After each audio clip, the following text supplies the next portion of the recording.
Gentleman Fairfax, Mr. Keam. Thank you, Mr. Speaker. A point of personal privilege. Gentleman has the floor. Thank you, Mr. Speaker, ladies and gentlemen of the House. As you know, yesterday was Chamber Day, and so, like many of you, I was visited by my local Chamber of Commerce, which is the Tysons Regional Chamber. And just by the fact that I represent Tysons and the surrounding areas of Vienna, Oakton, Dunloring, I basically have the district that is at the intersection between the Beltway and 66th. So I think you kind of know what I'm talking about here. The number one and the only issue that my Tysons Regional Chamber members wanted to talk to me about was the governor's transportation plan. And I was eager to talk to them about that because, frankly, that is my number one priority as well. And for most of my constituents, as they are for a lot of your constituents, the transportation is really the most important and urgent issue that we all face. And so I was really excited when the governor, a week ago when he came here, and before that when he talked about transportation being his priority this year. I was really excited about that because I thought for the first time we will finally have a chance to bring folks together from across the aisle on the other side of the building here and try to get something done. And I also want to start by commending Governor McDonnell. Not only has he put some serious proposals on the table, I mean, of course, we're going to agree to some, disagree to others, but I think he's really taken some bold steps in putting together a tax increase and user fees, which are certainly not necessarily issues that my friends on the other side of the aisle would be normally heading towards. But the fact that he's willing to open the door on that, I think, is great. And I'm looking forward to working with him. And I told him last couple of times I've seen him, as well as a little while ago, that I'm going to keep an open mind on this. And as this process goes forward, I don't serve on the Transportation Committee, and I certainly don't serve on the Appropriations Committee. So when, where, and how, whenever I can, I'll certainly weigh in and make sure that my constituents' views are addressed. But I wanted to just talk about one piece of this proposal that I've seen so far. And my understanding from my good friend from Fairfax that the bill may be introduced, Mr. Speaker, as early as today by you and our friend from Fairfax. But based on what I've seen so far from the governor's proposals, I think it's certainly fair game for us to talk about whether we need to get rid of the gas tax, replace it with a sales tax increase, a user fee, whether it's alternative fuel or such. I think those are all fair game and certainly all legitimate policy conversations. We'll agree or disagree.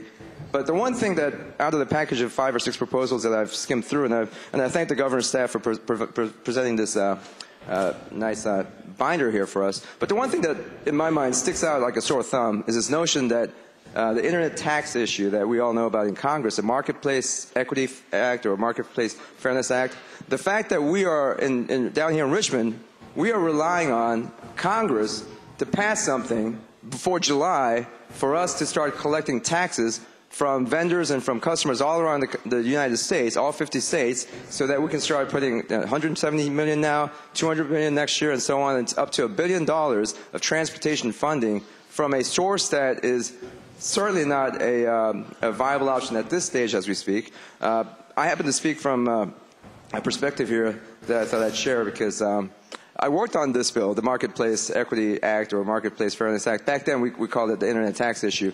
And when I was on the Hill, I know a lot of my colleagues here have served in U.S. Congress as staff and have worked in that area as well. But when we worked on this, I worked for the member who's actually the lead sponsor of the bill in the United States Senate that would provide the relief that we're seeking and the states are seeking. But the reality was, at that time, and my understanding is it hasn't changed a whole lot, at that time and to this day, we have 2 unmovable sides on this debate.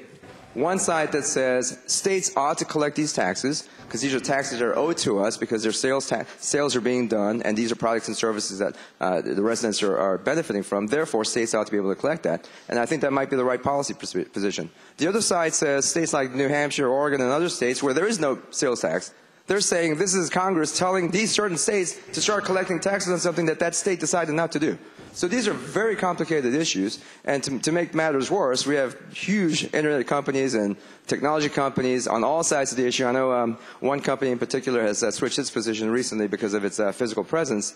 But in light of the Supreme Court's Quill decision that I know members of the Finance Committee are very familiar with, Congress has been grappling with this issue for years, at least 10 years. I've worked on it myself for at least 5 or 6 years when I served in Congress, and I work for a communications industry business, so I know that this is an issue that everybody's trying to push together.